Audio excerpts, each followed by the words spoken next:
YouTube ads.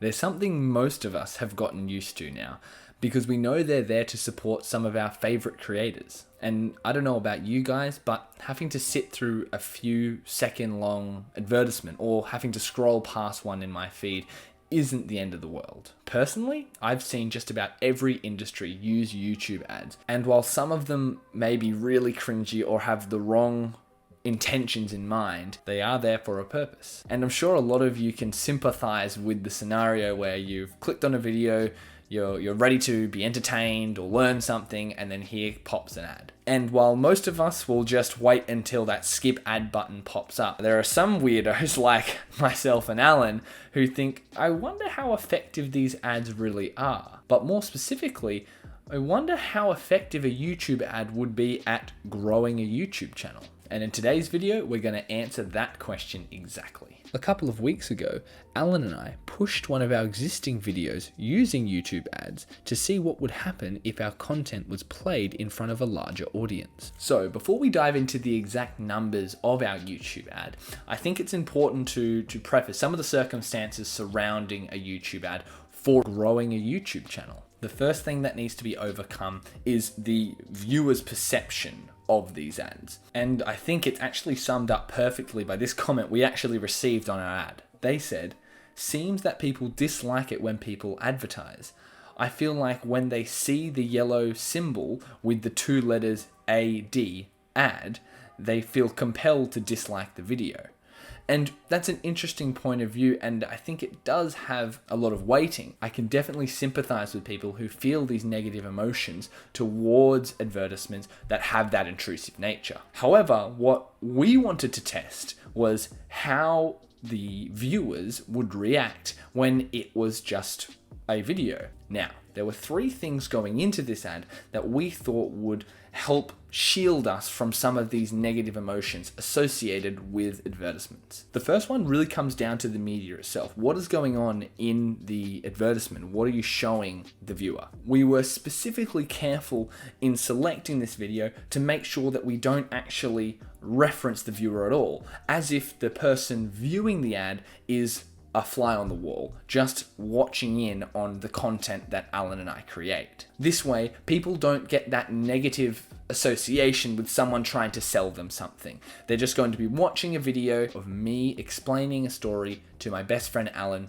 and that's it. The other factor that we thought would work in our favor regarding these negative emotions towards advertisements was the fact that we were such a small channel. At the time of posting the ad, we had very little subscribers. And I always thought part of this negative reaction to advertisements was the fact that it was a big corporation preying on the individual, trying to separate them from their money.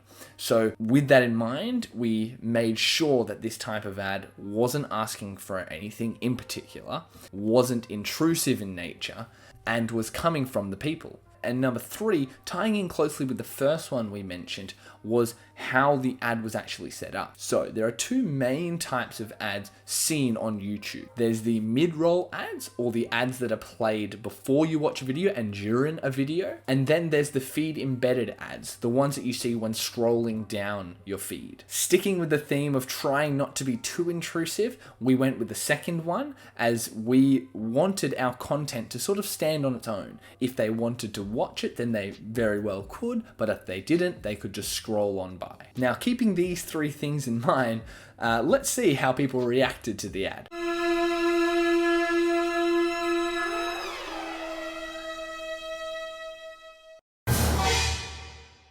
So as you can see, the ad still did receive some negative feedback. It's obviously a little hard to tell which of these negative reactions are because they dislike what we're doing in terms of content alone, or whether it was the fact that we had used an ad to try and push our content. To be fair, when we set up this ad, we targeted Australia in general. We made no further specifications on the types of people we were wanting to hit. So this was also hitting people who would have no interest in business or personal finance content. But in saying that, there was also still a lot of support. So now let's get into the specifics and see whether or not we met our goal of 100 subscribers. So As you can see here, for this ad campaign, we spent just over 182 Australian dollars. We got 602,503 impressions. We got 7,312 views. And as of recording this video,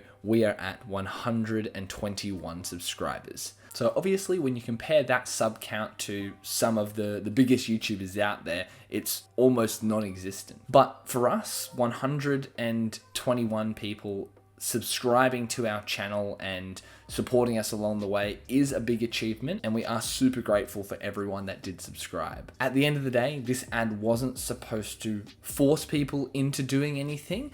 Essentially, it was an experiment, a test to see what would happen if we put our content in front of a larger audience, just to see what sort of reaction we would get. Would people enjoy the content? Would they consider subscribing? Are the types of videos we're making what people want to see? Other than that, that's all for this particular video. If you did really enjoy it, we would really appreciate a like on the video. And if you do like this sort of content, talking about business, finance, different things that we're trying, maybe subscribe as well. Otherwise, if you have any recommendations for future videos or business or personal finance strategies that you would like us to try, just leave it in the comments below, and I'll talk to you soon.